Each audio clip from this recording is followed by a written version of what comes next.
Hi, this is Eric L. Dunavant, the Mindset Disruption Strategist. Thank you so much for joining me today for Redefining Success, the Kingdom Builder Spotlight. And I know that you're going to enjoy our interview today. Joining me today are Blake and Stephanie Alexander with the Alexandre Family Farms.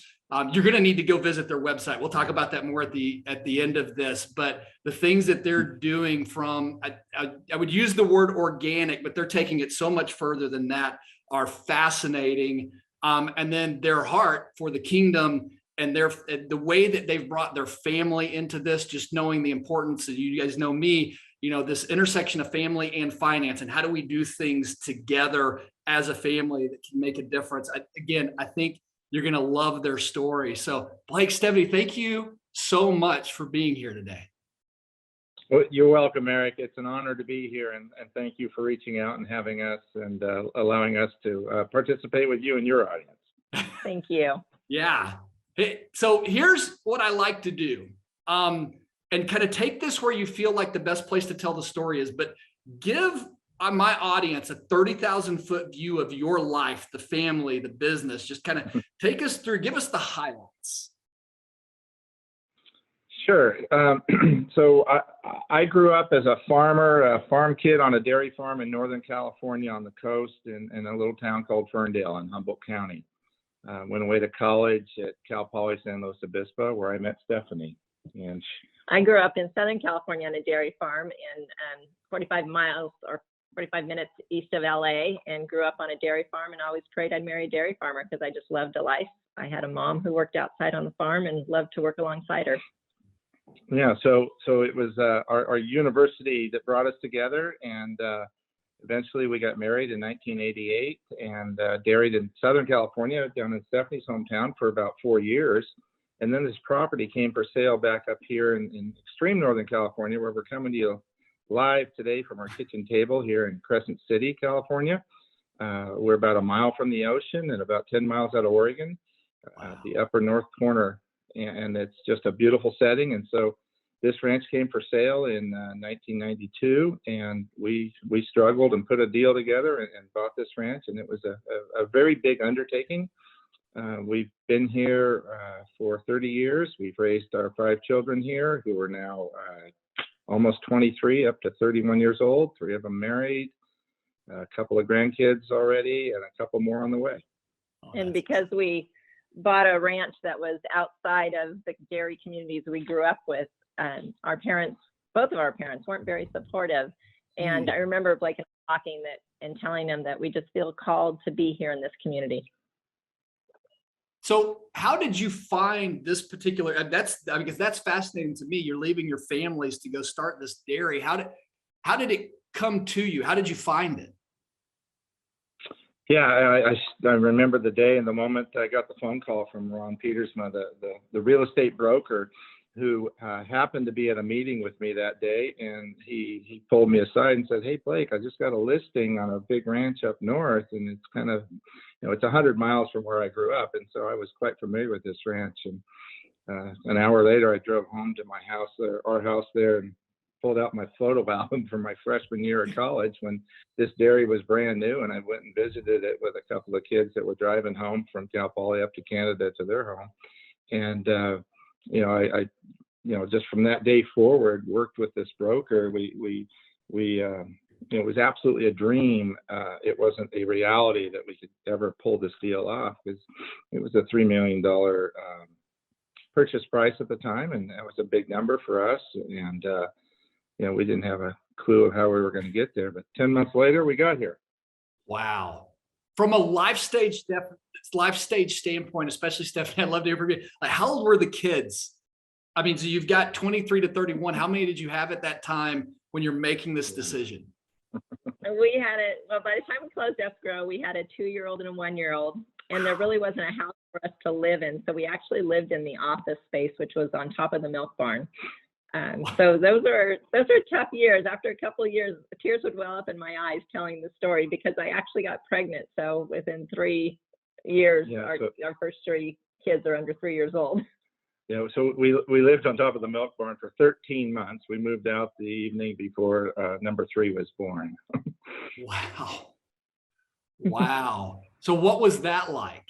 Tell me a little bit more kind of about that. And then even maybe, I think what would help too, to help the audience is like getting from there, like, where did you, what I usually find in an entrepreneur's journey and in the story as you're building these things is like, there are some things that transit, like there's some big things that happen along the way. They're like big kind of transition points. So Right. not only like, what was it like then, but where did you start to kind of see some turning points of like, yeah, we could do this. Yeah, this could work. Yes, this is something that really not only are we called to, but God is going to bless us inside of. Sure. So in 1991, I became part of a California Ag Leadership class. It was class number 22, and it's a 2-year commitment on both sides. And the leadership class it's a really big deal in this agriculture world that we live in here in California, in that they're spending $700,000 a year on these 2 classes, 2 groups of 30 individuals. And at that point, I was the youngest one in the class, and it was a very eye-opening kind of, challenge yourself, get outside your normal comfort zone kind of an experience. And it's important that you come home from those events and things and share it with your spouse, and in my case, Stephanie, so that she can, learn and grow with me. And so it really opened our mind up to thinking outside the box and paying attention more to the environment and being good stewards of, kind of the gifts that we have, as well as the material assets and possessions that we have, which is in that case cows and land and I'd say employees and people. And so we came into this with an extremely enlightened, open mind, if you will. And I'd say the Aleutian goose story was probably the first major thing where we started swimming upstream as opposed to, following the flow of the water with all the other people in our industry. And the ranch that we happened to buy here was the home for an endangered species that is a Canada Aleutian goose that lives on the Aleutian Islands the majority of the year and spends about 3 months or so over here on the mainland. And it's a 1,700-mile flight, and we're kind of on the most western point of the continental United States.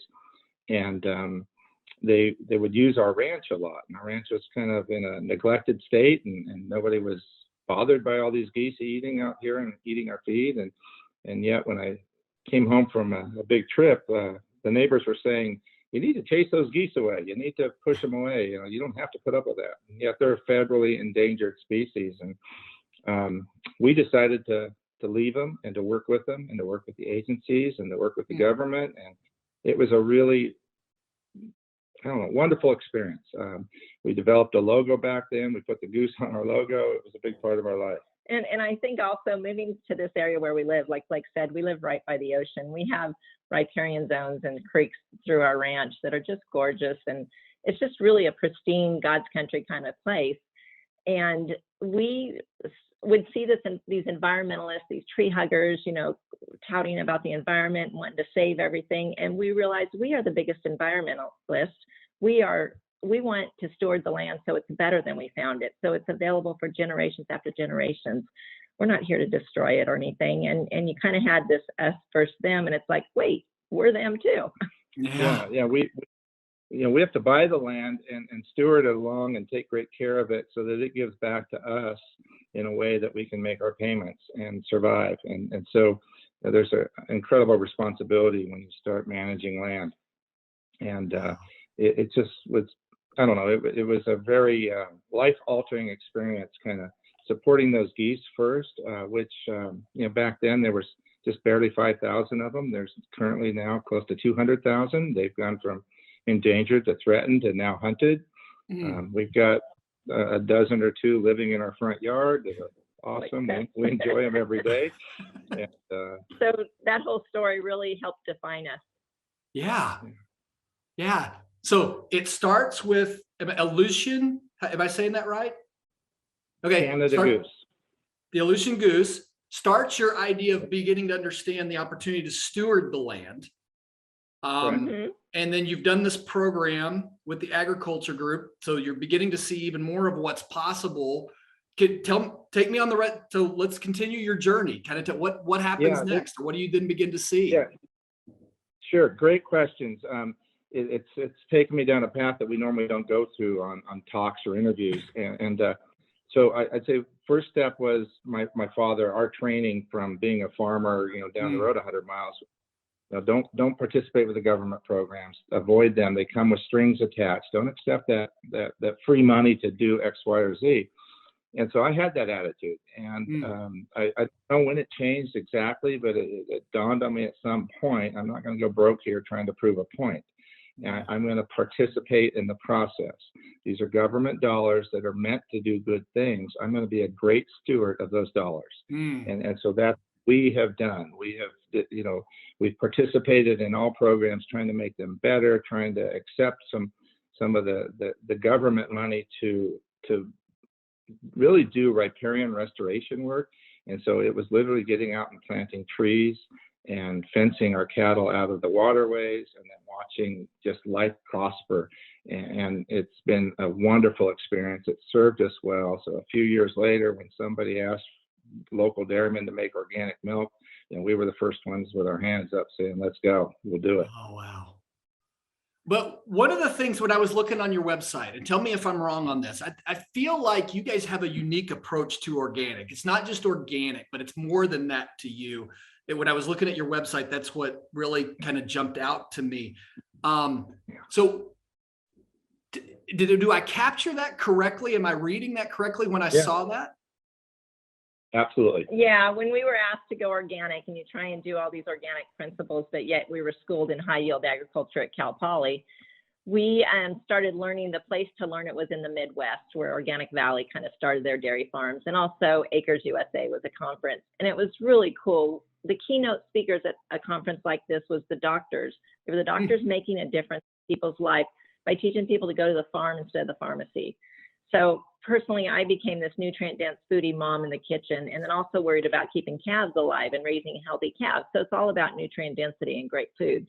And then Blake in that period also started reading a book by Gary Zimmer, The Biological Farmer, and he became a grass and soil enthusiast. And so it really got us really passionate that that's what we're supposed to do. It was very purposeful at that point as farmers to produce this food that was going to be wholesome and better and the best at it.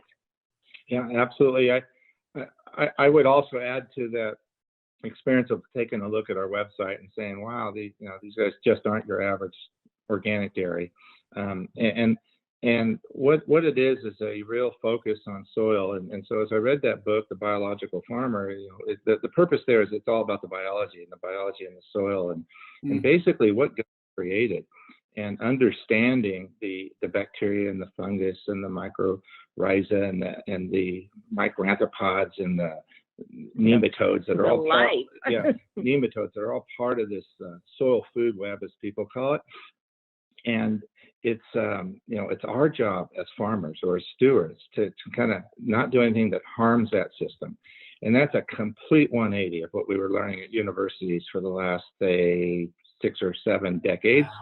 And so here we are in the 1990s, kind of really getting exposed to a whole new world. I remember when I found out that urea, a nitrogen fertilizer that is very common in our world, it kills earthworms and all those other biology critters that I mentioned. It's like, wow, I was mad. I was mad that I just spent 4 years at university and nobody told me that. Yeah, that's really a sad story. And so just to have that in the back of our mind along the way, and we're trying to do the right thing at every turn. It was back then when our kids were wearing these little bracelets that said, "What would Jesus do?" Right? Yeah. And I always think about every day, what would Jesus do? What is the right thing to do? And so we've got a little motto around here that we teach our employees and our kids and everybody. What do the right thing at every turn. And sometimes it's really hard to do the right thing. Sometimes it's not even legal to do the right thing. It's not legal to compost our dead cows and put them in our compost and return those nutrients back to the soil, because we've got silly rules that come along the way that say you can't do this and you got to do that. And there's a lot of examples of that I could go through, but Let me ask you this question, kind of about your journey and along the way. So you're getting really passionate about doing this. I would imagine, like most business owners, there's the struggle of following the dream that you feel compelled to, this calling that is on your life. I especially find this about kind of this redefining success. It's like, no, God is pointing me in a different direction, and I've seen something that's completely different. But at this point, it's a calling, but it's not profitable yet. It's not. Yeah. So, the vision, God doesn't Answer that. always provide all the funding for the vision and still calls us to go. So walk me through a little bit of that season, because I know that there's still some things that you're working through right now, but it look like you're in Whole Foods and some things like that. So you've turned a little bit of the corner, but it wasn't always that way, I would imagine. So tell my listeners a little bit about that part. Clearly, yeah. I'm just thinking back 3-4 years ago, a super great friend of mine who just beat me over the head with this saying that he heard, I think, on Shark Tank from Mark Cuban, that, it's about the green, not the dream. And, my friend just knows me really well, knows me more than I know myself. And, he felt it was important to slap me with that about 5 times a week for a couple of years. And Blake, it's about the green, not the dream. And I'm just fighting it all the way. Right. And so, no, for me, it's about the dream. It's about doing the right thing. It's about raising kids and grandkids that will be better than I am and better than we are. And it's about leaving this land in a much better place than I would ever leave it. And I trust God is going to somehow allow us to continue doing that, even though, we put a lot of pressure on God and the system. I was just thinking, I sure am glad that Joseph understood that it was about the dream and not the green. It was willing to go into slavery in Egypt and everything else, because otherwise, it's a different story. Yeah, and when you truly understand your purpose of just producing better food for more people, there's just always these signs that we're doing the right thing. We have struggles, and thank goodness for the book, the Bible, that it just, you open to the right verse, and it's always the right timing when I need to see it, hear it. I love Jesus Calling by Sarah Young. I read it every day and look up those verses, and I have in the inside cover my key dates to go back to with I need trust and lacking it, or if I need strength or wisdom, where I go and go back to the word. That's our purpose there for him, for his kingdom. I think it's also important to kind of point out, the mistakes that are made, or there's a negative side to this attitude that I'm projecting. And, I've kind of got my foot on the throttle all the time, and Stephanie's job here is to, sit and with her feet on the brakes, and sometimes she's yelling and screaming, slow down. But there's some vendor victims along the way, right? We can't always afford to pay our bills. We're biting off more than we can chew, and that's a very common theme in my life. And it puts pressure on folks. Tell me a little bit. I mean, I'm going to say this for our listeners. You may know these statistics, but 70% of family businesses don't make it past one generation. I was looking on your website. You've got the influence of, 5 generations from understanding the soil, if I read that right. And you're now into the 6th generation with your children. So maybe it's 6th generation business, which would be that's 90% of family wealth doesn't even make it out of the 2nd generation. But let's look at this from a business standpoint. Let's say you're even going to the 2nd generation here with this dairy, this specific dairy, this Alexandre Family Farm. Even if we were in that, again, you guys are way above the statistics. All your kids are engaged in this. What has really been, because they could choose to go do other things, right? What have you found has been really kind of the key to keeping the family passionate inside of this? Right. It's I caught in one of your videos the proverb, I think you said from Switzerland or something, about first generation makes it and second generation generally holds it, and third generation basically loses it, and fourth generation is out begging. And I heard that 40 years ago, and at that point I'm 2nd generation on my dad's side and 3rd generation on my mom's side. And actually 4th generation on mom's side. So my grandfather and my great grandfather were dairy farmers in Ferndale, and my dad was an immigrant that came in and rented another facility, and that's where I grew up. And so I've always felt that I don't want to lose this on my watch. And so I think that's where I get this over aggressive attitude that I'm compensating for that all the time. Yeah. Yeah. Stephanie, tell me kind of your role together. What have you seen from the family standpoint? Because again, I'm impressed that your kids are involved in the farming. I mean, let me just tell you, so far, and my kids are 21 down to 15, they don't want anything to do with my business. So that's a little bit to have them actually willing to stay, to go off to, it looks like everybody went off to Cal Poly and came back, but to come back, that's a big deal. From your perspective, what's the unique factor, the wisdom that God has given you that has kind of bond the family together around this? Build it and they will come. That's what I was going to say. Thank you. One of the things, to hear our daughter Vanessa explain it, she said it was pivotal that our parents raised us right next to the baby calves, right across the street from the milk barn. We had the opportunity to live in a big house down the road a mile that was huge and beautiful, an old craftsman style house. But we really wanted to raise our kids on the farm because we knew it was so important that the kids see mom and dad and be a part of it. You know, they're in tow when you do things, as opposed to leaving the kids a mile away until they're old enough to be with us. So that was key, our daughter told us. And I think that was a big deal, and we made it a priority that we were doing this it was all about raising kids and doing it with James Dobson Dare to Discipline style, learning from him during those years. Another piece of that puzzle for us was knowing that our kids are growing up here on the farm and they're part of all the employees' day-to-day work. And so it was important to us to hire and fire based on character. And we wanted, employees that, kind of watch themselves around little kids and watch themselves around women and watch themselves around, the public, if you will. And so, we've got another philosophy we created that, simply said, we hire and fire based on character. And that's hard to live up to. And so, it's a real difficult thing to let someone go and try to get them to leave and still have a smile on their face as they're doing it. And then also with those employees, they became like the grandfathers and the uncles to the kids. And their first best friends were the other employees' kids because they were all living around the ranch and neighbors and stuff like that. And so that was a beautiful thing, especially because we didn't have our family close by. And our family became our employees, our dairy. It was all a part of our lives. Wow. So you've got Alexandre Family Farms today. Tell us a little bit about so if somebody's interested in the products and everything, you said Whole Foods, your website, which is alexandrefamilyfarm.com. Where are places that people can find out more on the website, find more of your products and things like that?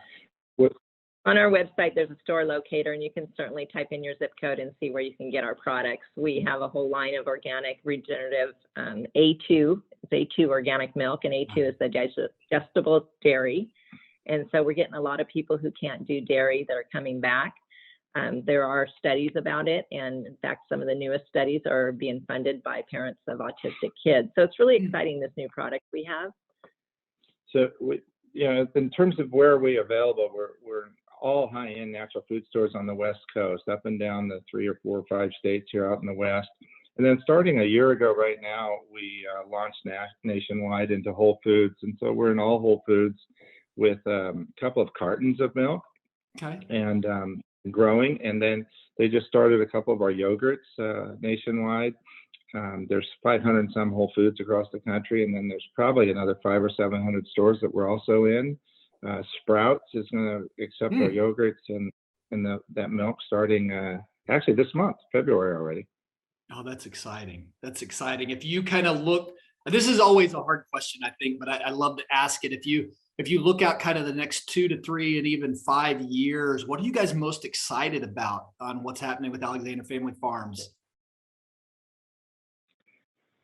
Just teaching other farmers how to be regenerative, how to take care of soil and soil health, teaching parents how to feed their kids and shop the perimeter of the grocery store and eat real foods as opposed to the processed foods. We both love to educate and teach. I think that teaching is going to come in the form of regenerative agriculture and explaining that to farmers, even consumers, and maybe even to you right now. what does regenerative mean?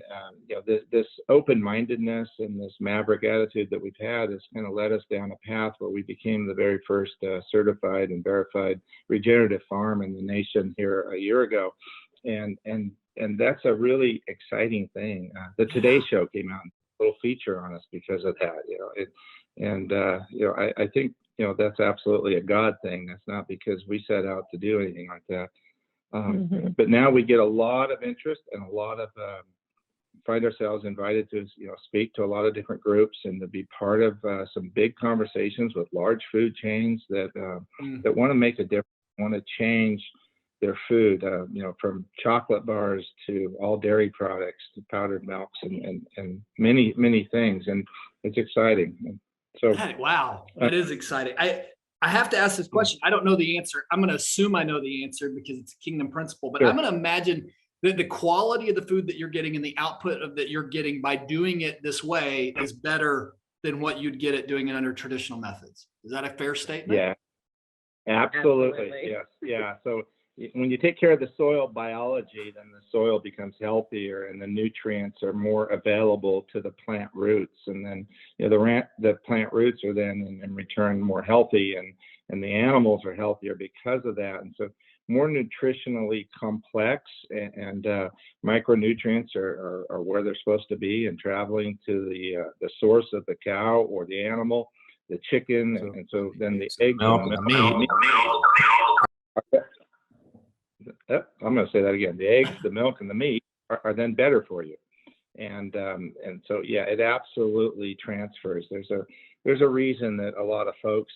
I heard last week, 85% of all households now buy organic products, and that's.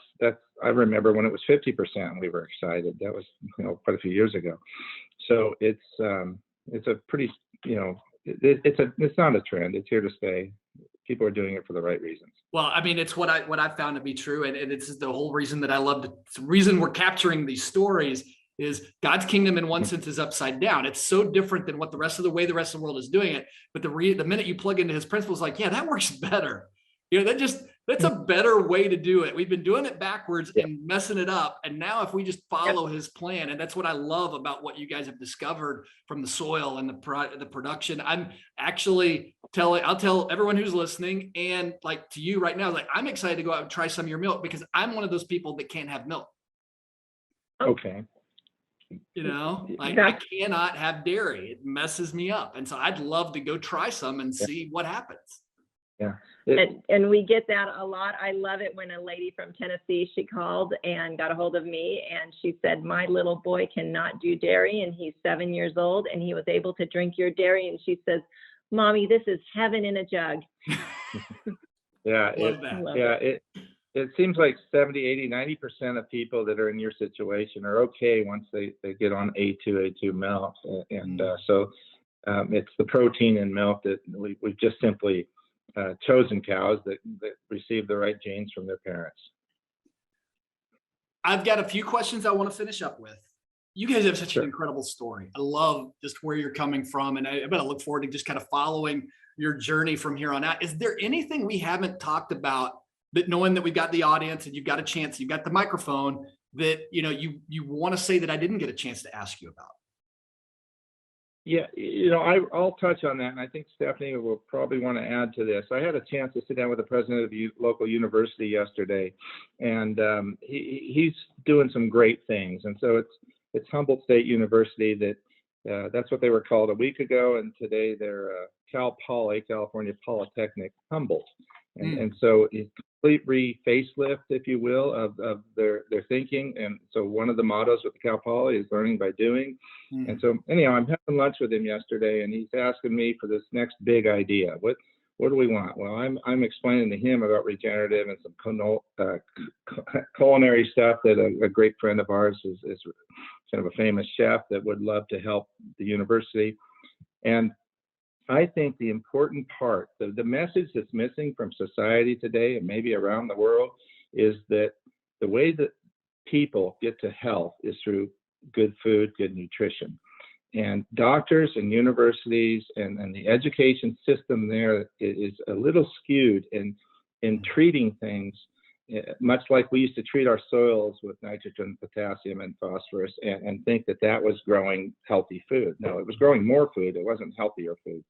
And so we need to shift our education and really, people need to go to the farm instead of the pharmacy. And yet doctors need to understand how they get, better health. I echo what Blake says, and there's a lot of information out there. And when we learned about foods and really making a difference 20 years ago, one of the best books I read was Nutrition and Physical Degeneration by Dr. Weston A. Price. Incredible read about a doctor in the 30s who discovered worldwide what the healthiest foods were, and they were all animal-based. And the fact that we have an agenda in this country to move away from animal-based, animals are the true brain food, and they nourish the earth with their rotational grazing in our style of farming. And there's a friend of mine, she has a website called God's Good Table, and I love it because she's deep in her faith, and it's all about what God would have us be eating. And she recommends that book #1 too.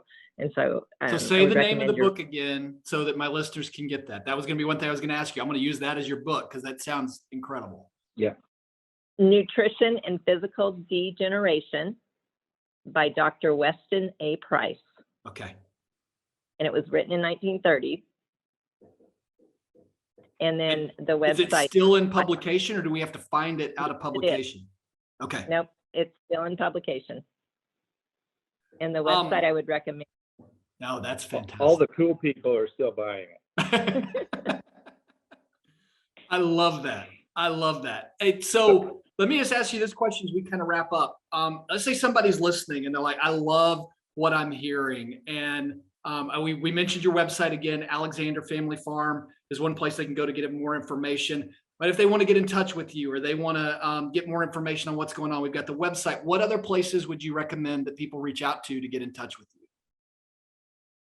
And yeah, through our website, people get in touch with us. We love it when people call our cell phones, and we don't mind having those out there. We love those conversations, to walk outside while we're working on the computer or in the middle of something. It's fun to just be inspired to have a conversation with like-minded people. Yeah, I'm a bit old-fashioned. I was just going to say, call me. You guys know who Bob Goff is? No. Okay. He's been pretty famous in the community. He wrote a book called Love Does, and he put his cell phone number in the back of that. And he was like, I don't know if that was a good idea or not.